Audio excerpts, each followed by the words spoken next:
ज्ञानतिमिरान्धस्य ज्ञानाञ्जनशलाकया चक्षुरुन्मिलितं येन तस्मै श्रीगुरवे नमः। वन्देऽहं श्रीगुरो श्रीयुतपदकमलं श्रीगुरुन् वैष्णवांश्च श्रीरूपं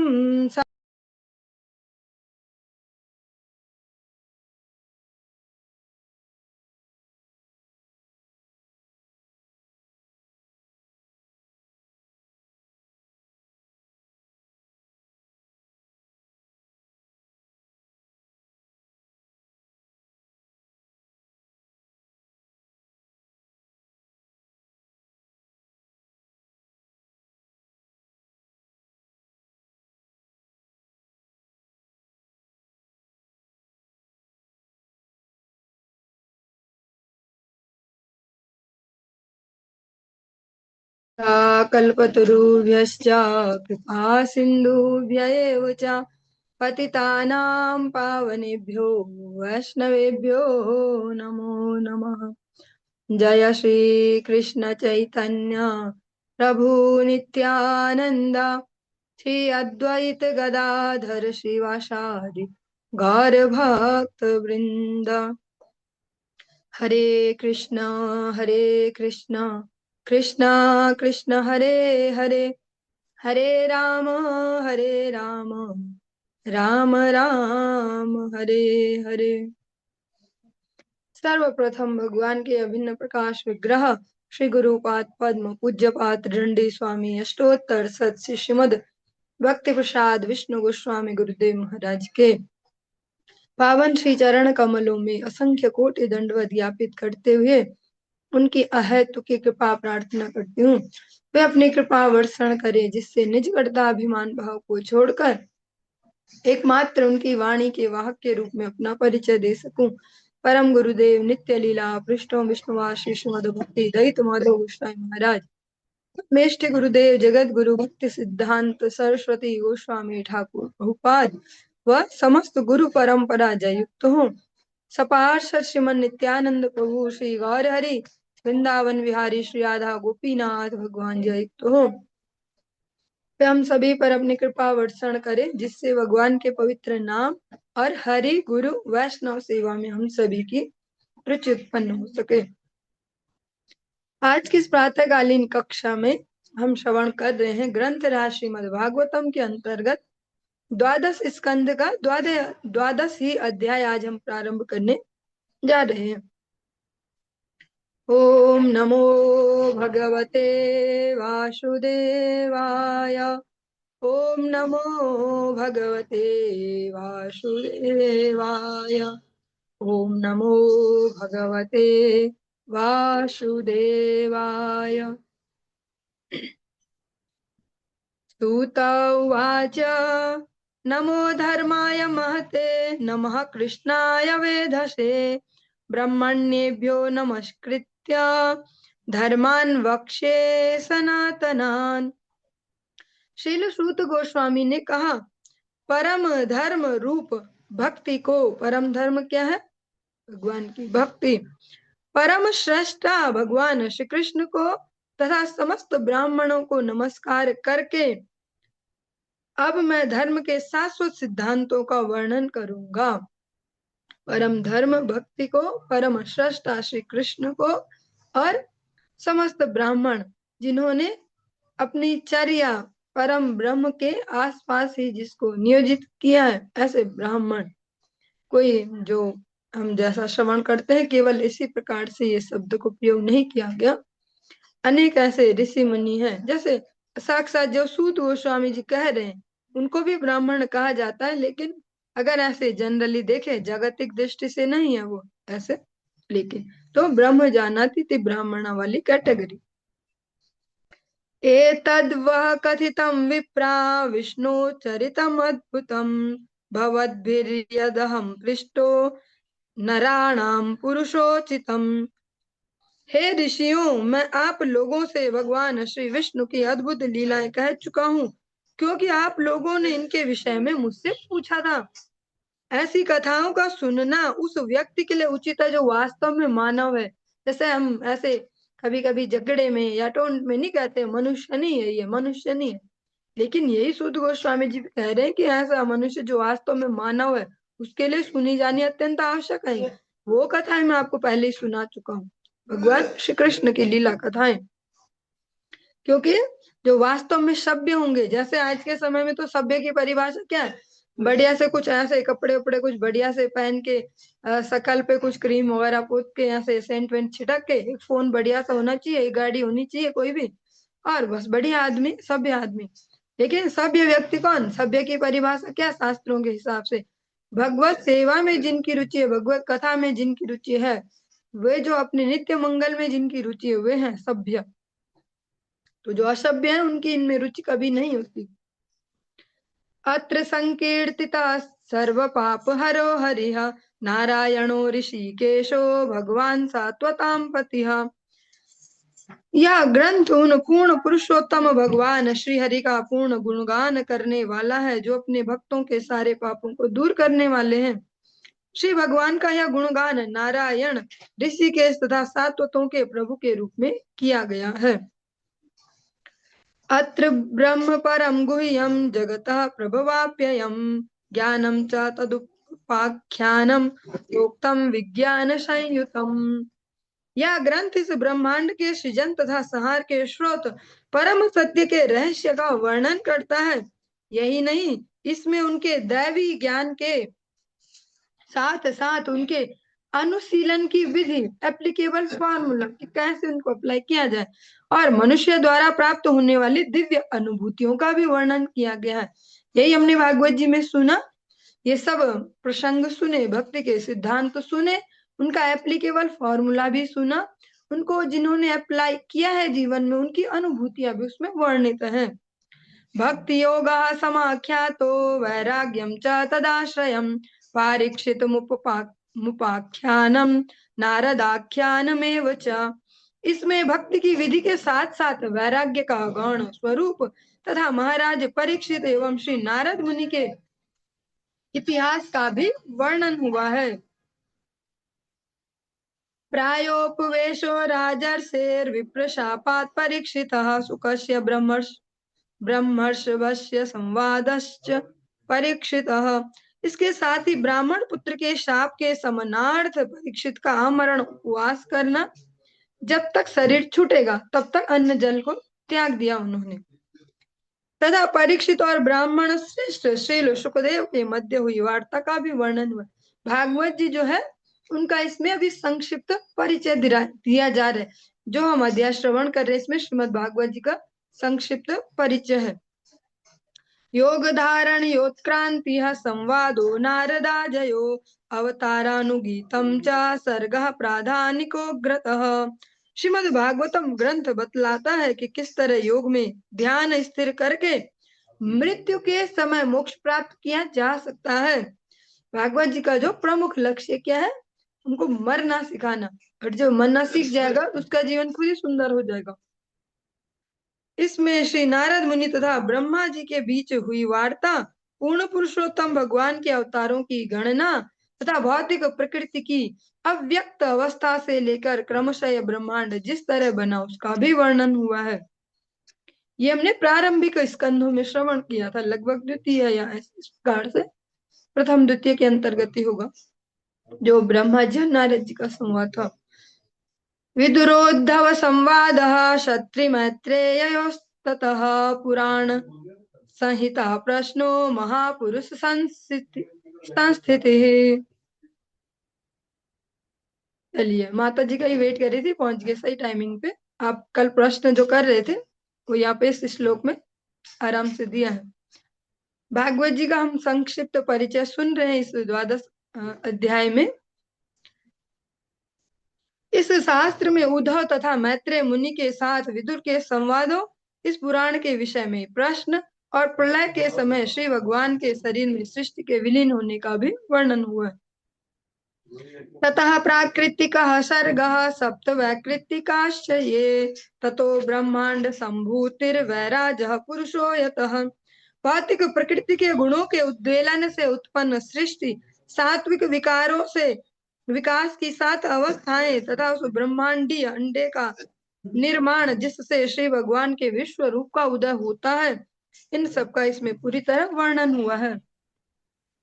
कालश्र स्थूल सूक्ष्म गति पद्म बहुत स्टोरी करा। समुद्भव कहाँ है जब वो? मैंने कुछ भी किया है, मैंने कुछ भी नहीं करा।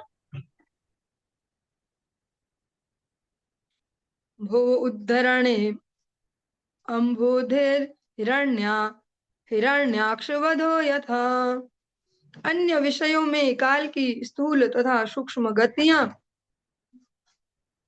गर्भोदक साई श्री विष्णु की नाभि से कमल की उत्पत्ति तथा हिरण्याक्ष असुर का वध, जब गर्भोदक सागर से पृथ्वी का उद्धार सम्मिलित है।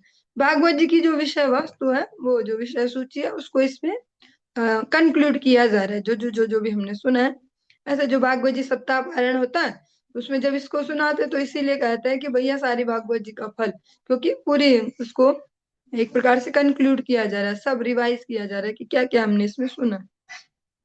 ऊर्ध्वतिर्यग्वाक्षर्गो रुद्रसर्गस्तथैव च अर्धनारीश्वरस्याथ यतः स्वायंभुवो मनुः।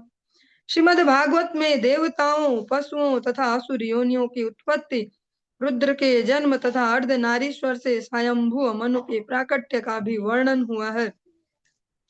तत्रूपा च या स्त्रीणामाद्या प्रकृतिरुत्तमा संतानो धर्म पत्नी नाम कर्दमस्य प्रजापते है। इसमें प्रथम स्त्री जहाँ से मानव सृष्टि चल रही है, सतरूपा, जो कि मनु की अति गुणी प्रिया थी, तथा प्रजापति श्री कर्दम मुनि की पवित्र पत्नियों की संतानों का भी वर्णन हुआ है। जो देवता, असुर, अलग अलग स्पीसीज है, ये सारे अधिकतर कर्दम मुनि के ही संतानें, उनकी अलग अलग पत्नियों से उन्होंने, जैसे कह सकते हैं एक प्रकार के साइंटिस्ट होते हैं ना, अलग अलग एक्सपेरिमेंट करते हैं, कर्दम मुनि ने ऐसे ही किया है। अलग अलग पत्नी के गर्भ से अलग अलग स्पीसीज को जन्म दिया, किन्हीं से पक्षियों को, किन्हीं से सर्पों को, किन्हीं से देव हैं, किन्हीं से दैत्य हैं, ऐसे अलग अलग स्पीसीज। अवतारो भगवतः कपिलस्य महात्मनः देवहूत्याश्च संवादः कपिलेन च धीमता। श्रीमद् भागवतम में महान कपिल मुनि के रूप में पूर्ण पुरुषोत्तम भगवान के अवतार का और इन विद्वान महात्मा और उनकी माता देवहूति के बीच हुई वार्ता का अंकन है, जो हमने श्रवण किया था, देवहूति मैया और भगवान कपिल का संवाद। नव ब्रह्म समुत्पत्तिर्दक्ष यज्ञ विनाशनम ध्रुवस्य चरितं पश्चात् पृथो प्राचीन वर्हिषः नारदस्य च संवादस्ततः प्रयव्रतं द्विजाः नाभेस्ततोऽनुचरित मृषभस्य भरतस्य च। इसमें 9 महान ब्राह्मणों की संतानों, दक्ष के यज्ञ के विध्वंस तथा ध्रुव महाराज के इतिहास, तत्पश्चात राजा पृथु और राजा प्राचीन वर्ही, अगर आपको याद हो, राजा जो पृथु है, जो भगवान के ही अंश है, और प्राचीन वर्ही, उनके भी हमने जिनके प्रचेता गण पुत्र हुए थे, अगर आप सभी को याद हो, ऐसे वो स्नान करके निकले नदी से, फिर शिव जी वहां आए, उन्होंने उनको उपदेश दिया, ऐसा प्राचीन वर्ही तथा श्री नारद मुनि के बीच संवाद, नारद जी ने जो उनको फिर उपदेश दिया वो, तथा महाराज प्रियव्रत के जीवन का वर्णन हुआ है। तत्पश्चात हे ब्राह्मणों, श्रीमद् भागवतम में राजा नाभि, भगवान ऋषभ तथा भगवान भरत के चरित्र एवं कार्यों का वर्णन मिलता है। द्वीप वर्ष समुद्राणाम गिरि नद्युपवर्णनम ज्योतिश्चक्रस्य संस्थानम पाताल नरक स्थिति। श्रीमद् भागवतम में पृथ्वी के महाद्वीपों, वर्षों, समुद्रों, पर्वतों तथा नदियों का विस्तृत वर्णन मिलता है। इसमें स्वर्गिक मंडल की व्यवस्था तथा पाताल और नरक में विद्यमान स्थितियों का भी वर्णन हुआ। अगर स्मरण हो तो हमने ऊपर के लोकों का भी वर्णन सुना था, ये लोक है, वहां ये होता है, वहां के ये प्रधान देव हैं, उनके यहाँ पे परिचर्या होती है या स्तुतियां आदि है सब।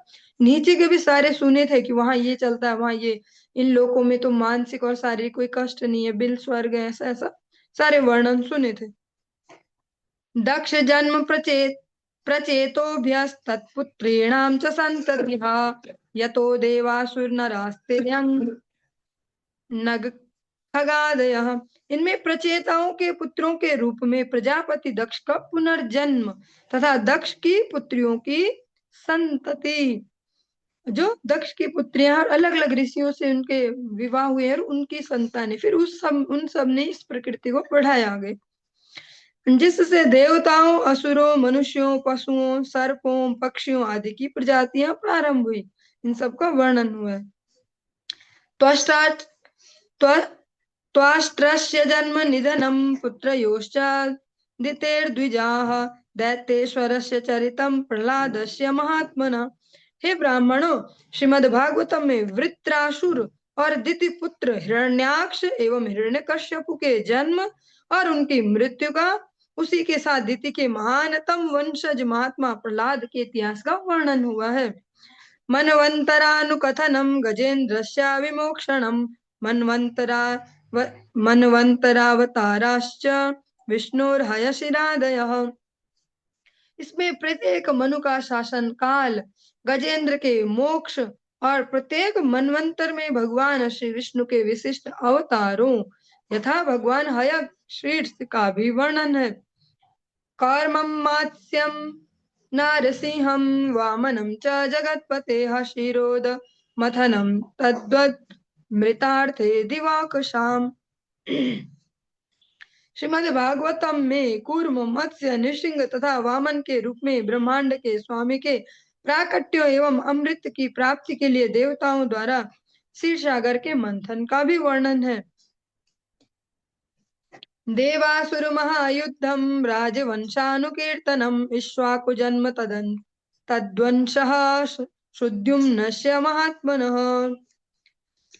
देवताओं तथा असुरों के बीच लड़ा गया महासंग्राम, विभिन्न राजाओं के वंशों का क्रमबद्ध वर्णन, इक्ष्वाकु के जन्म, उनके वंश एवं महात्मा सुद्युम्न के वंश से संबंधित कथाएं, इन सबको इस ग्रंथ में प्रस्तुत किया गया। अगर स्मरण हो, सुद्युम्न जो एक प्रकार से जिनकी माता ने संकल्प लिया कि मुझे पुत्री चाहिए, पिताजी ने यज्ञ करवाया ब्राह्मणों से कि भैया पुत्र चाहिए, पर संकल्प तो माता का था, तो माता का ही संकल्प पूरा हुआ और पुत्री हुई। फिर राजा ने देखा मैंने तो पुत्र के लिए यज्ञ करा, तो फिर ऋषियों ने उसको चेंज कर दिया जेंडर, फिर वो बेटा। ऐसे करते करते, जो आपको अगर याद हो कि वो एक दिन गए और भोलेनाथ के जो ऐसा प्रतिबंधित क्षेत्र है कि जहाँ कोई नहीं जा सकता ऐसे फालतू में, वहाँ वो प्रवेश कर गए और फिर वे स्त्री स्वरूप उनको मिल गया ऐसा। फिर चंद्रमा और ये सब जो जागी प्रकरण वो सब वर्णन है। इलोपाख्यान मत्रोक्तम तारोपाख्यानमेव च सूर्यवंशानुकथनम शशादाद्या निर्गादयः। इसमें इला तथा तारा के इतिहास, जो चंद्र और ऐसे देव की जो पत्नी आदि थी, तथा सूर्य देव के वंशजों का वर्णन हुआ, जिनमें शशाद और निर्ग जैसे राजा सम्मिलित है। निर्ग अगर आपको याद हो, जो गिरगिट का जिनको शरीर मिल गया था, वो जो इधर उधर एक गाय का दोबारा दान हो गया, ऐसा ऐसा कुछ। शौकन्यम चाथ सर्यातेह ककुत्स्थस्य च धीमतः खट्वांगस्य च मानधातुः शौभरेह सगरस्य च। इसमें सुकन्या, सर्याति बुद्धिमान, कुकुत्स्थ, खट्वांग, मानधाता, शौभरी तथा सगर की कथाएं कही गई हैं। ये सारी कथाएं भी हमने सुनी, अगर स्मरण हो। एक साथ इतना ज्यादा टिक पाना मुश्किल होता, पर हाँ अगर हमने विस्तार से सुनी होती तो कुछ ना कुछ याद रहता, कोई याद दिला दे, ऐसा था ना ऐसा। खट्वांग जिन्होंने एक क्षण में भगवान भगवत प्राप्ति की, देवासुर संग्राम में पार्टिसिपेट किया, देवताओं की हेल्प की, वापिस आए तो यहाँ बहुत समय जा चुका था, अनेक पीढ़ियां जा चुकी थी, कोई था नहीं उनका जान पहचान का। फिर पूछते हैं कि देवता कहते हैं कि भैया क्या चाहिए आपको, आपने हेल्प की हमारी इतनी बड़ी, बोलते बता दो जरा मेरा टाइम कितना बचा है अभी, मतलब थोड़ा सा ही बचा है।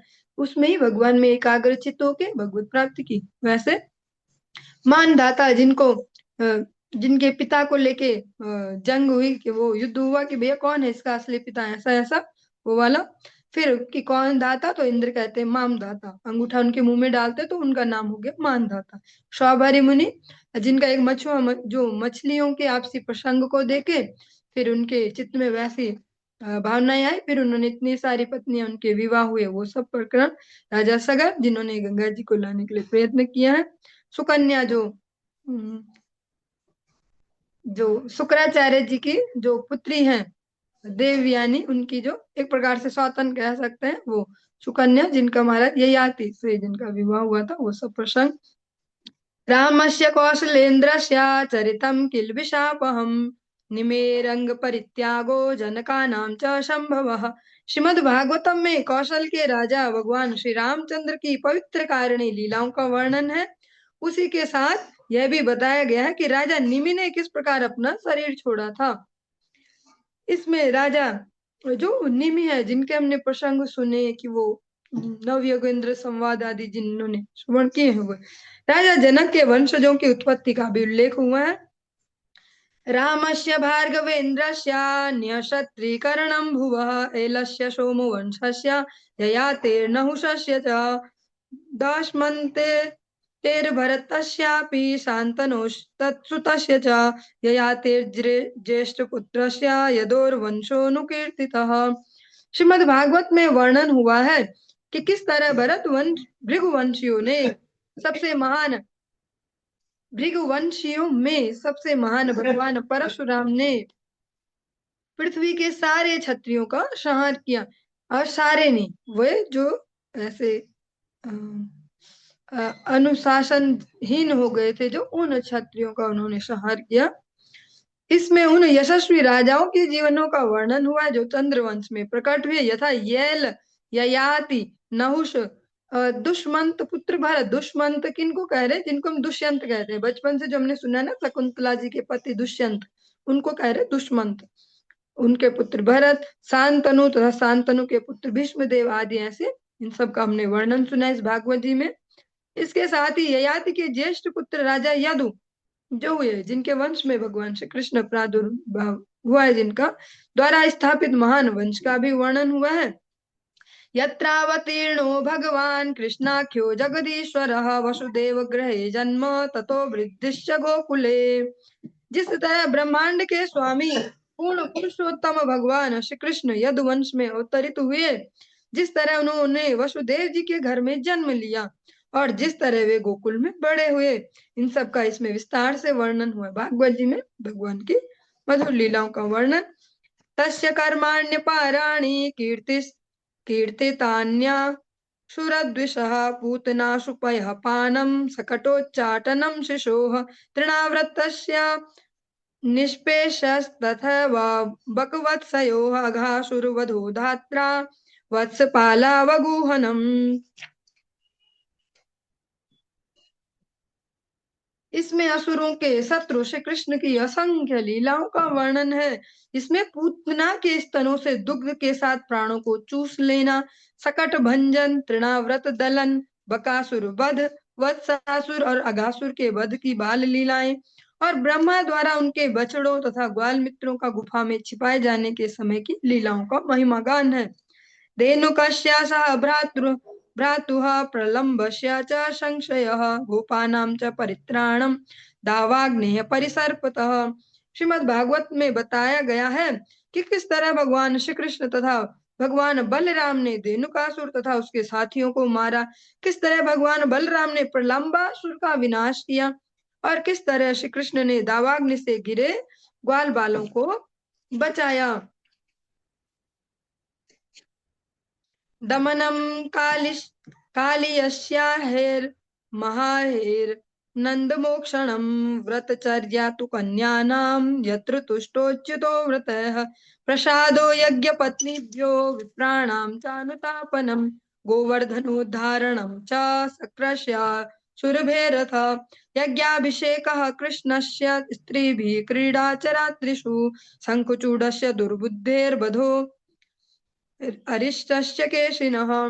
कालिय नाग का दमन, विशाल सर्प से नंद महाराज का बचाया जाना, तरुण गोपियों द्वारा कठिन व्रत का किया जाना जो कात्यायनी व्रत भगवत प्राप्ति के लिए उन्होंने की, और इस तरह श्री कृष्ण का तुष्ट होना, उन वैदिक ब्राह्मणों की खेद कर रही पत्नियों के प्रति कृपा प्रदर्शन, जो यज्ञ पत्नियां, जिनको हम प्रातः काल तुलसी परिक्रमा में जो कीर्तन करते उसमें गए थे, जय द्विज पत्नी जय, ऐसा जो द्विज पत्नियां हैं उन पर भगवान की कृपा, जिनको उनके परिजनों ने भी कह दिया था कि अब घर मत आना वापस, लेकिन वे भगवान के लिए भोग लेके गए।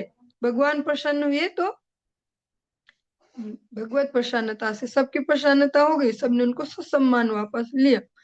गोवर्धन पर्वत के उठाए जाने के बाद इंद्र तथा सुरभि गाय द्वारा पूजा और अभिषेक किया जाना, गोपियों के साथ श्री कृष्ण की जो रासलीला इत्यादि तथा शंखचूड़, अरिष्ट एवं केशी जैसे मूर्ख असुरों का वध, ये सारी लीलाएं इसमें विस्तार से वर्णित है। भागवत जी का एक फाइनल फिर से संक्षेप में ऐसे दृष्टि से उसको गोचर कर रहे हैं, ऐसे देखते चल रहे, कंक्लूजन चल रहा है अभी। अक्रूरागमनं पश्चात् प्रस्थानं रामकृष्णयोः ब्रजस्त्रीणां विलापश्च मथुरालोकनं ततः। श्रीमद् भागवत में अक्रूर के आने तत्पश्चात श्री कृष्ण तथा बलराम के जाने, गोपियों का विलाप और मथुरा भ्रमण का वर्णन मिलता है। गज मुष्टिक चाणूर कंसादीनां तथा वधः, मृतस्यानयनं सूनोः पुनः सांदीपनेर्गुरोः। इसमें यह भी वर्णन हुआ है कि किस तरह श्री कृष्ण तथा श्री बलराम ने कुवलया, पीड़ हाथी, मुष्टिक तथा चाणूर मल्लों एवं कंस इत्यादि असुरों का वध किया, और किस तरह श्री कृष्ण अपने गुरु सांदीपनि मुनि के मृत पुत्र को वापस ले आए। हमने ये सारे वर्णन श्रवण किए हैं भागवत जी में। आज की इस चर्चा को हम यहीं पे विश्राम देंगे और इससे आगे हम कल श्रवण करेंगे। हरे